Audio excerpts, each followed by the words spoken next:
शाताल के जे union council रुक eight Habib कोट में मौजूद आयूं, जिते यूनियन काउंसिल जो चेयरमैन बशीर अहमद अबड़ो जो सखर मुंतकिल थी वियो आहे। हिते रहाइश कोन्हे का ऐं जॾहिं त हितां जो यूसी सेक्रेटरी आहे ज़फ़रुल्लाह जा इंकशाफ थिया आहिनि, जेकी त रहाइश सर्टिफिकेटनि ते फोती ऐं जेके ॼम जे सर्टिफिकेटनि ते वॾी 1000 खां 1500 रुपया रिश्वत वठी रहियो आहे। जॾहिं त यूनियन काउंसिल चेयरमैन माहिवार जेका 12 लख रुपया बजट आहे उहा कागज़नि में ॾेखारे करे ऐं हड़प करे रहियो आहे। हितां जे रहवासियुनि ऐं चूंडियल नुमाइंदनि सां ॻाल्हायूं था, जेके काउंसलर आहिनि ऐं हितां जा जेके समाज सुधारक आहिनि, त हुननि जो छा चवणु आहे। Alim Abbasi vice chairman UC Habib Kot हेठि रुक साईं गुज़िरियल 3 सालनि खां वठी यूसी हबीब कोट हेठि रुक ऑफिस में चेयरमैन बशीर अहमद अबड़ो न आयो आहे। चेयरमैन न अचण जे सबबु यूसी हबीब कोट हेठि रुक में ज़फ़रुल्लाह खोसो पंहिंजी बदमाशी उरूज ते थो करे। सर्टिफिकेटनि जी फीस जेका असांजी मुक़ररु थियल आहे 300 रुपया, उन्हनि ते 500 खां 1000 रुपयो थो वठे। ऐं यूसी हबीब कोट हेठि रुक में कंहिं बि ॻोठ में सफ़ाई ऐं ॿियो तरक़ियाती कमु न करायो वियो आहे। 12 लख बजट हूंदे सूंदे बि chairman Bashir Ahmed Abro, district member Nizamuddin ऐं ज़फ़रुल्लाह खोसो सेक्रेटरी को बि कमु तरक़ियाती कमु न करायो वियो आहे ऐं असांखे बि नज़रअंदाज़ कयो वियो आहे। ऐं कूड़ा इल्ज़ाम तो असांजे मथां हणे त हर महीने में मोहम्मद आलिम खे असां पैसा ॾींदा, न असांखे भिटियुनि में को प्योर ब्लॉक लॻो आहे, न असांजी नालियुनि जी सफ़ाई कराए ॾिनी वई आहे, न गटरनि जा ढक ठाराए ॾिना विया आहिनि ऐं न ई असांखे सोलर लाइटियूं ॾिनियूं वयूं आहिनि। हे कूड़ा उफ़वा था हलनि ऐं कुझु बि कमु न कयो वियो आहे। 12 लख बजट हूंदे सूंदे बि चेयरमैन बशीर अहमद अबड़ो ऐं सेक्रेटरी ज़फ़रुल्लाह खोसो मिली करे खाइनि था।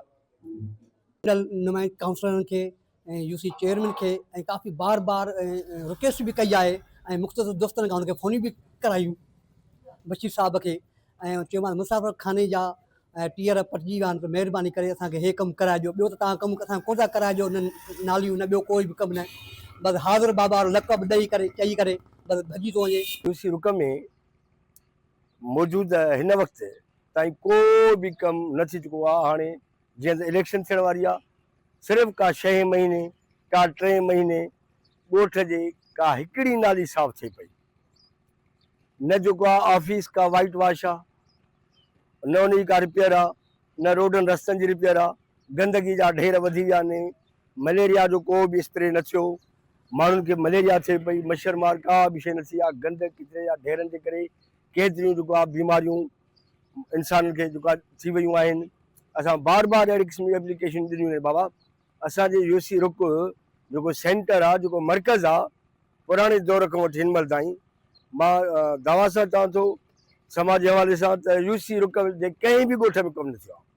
जेके 35 ॻोठ आहिनि यूसी रुक जा, पर जॾहिं उन जिते ऑफिस आहे, जिते जेका मर्कज़ी ऑफिस आहे, सेंट्रल ॻोठ आहे, उते हशरियूं आहे, ॾिसो पाण था, गंद किचरनि जा ढेर लॻा पिया आहिनि, का बि स्ट्रीट लाइट न आहे।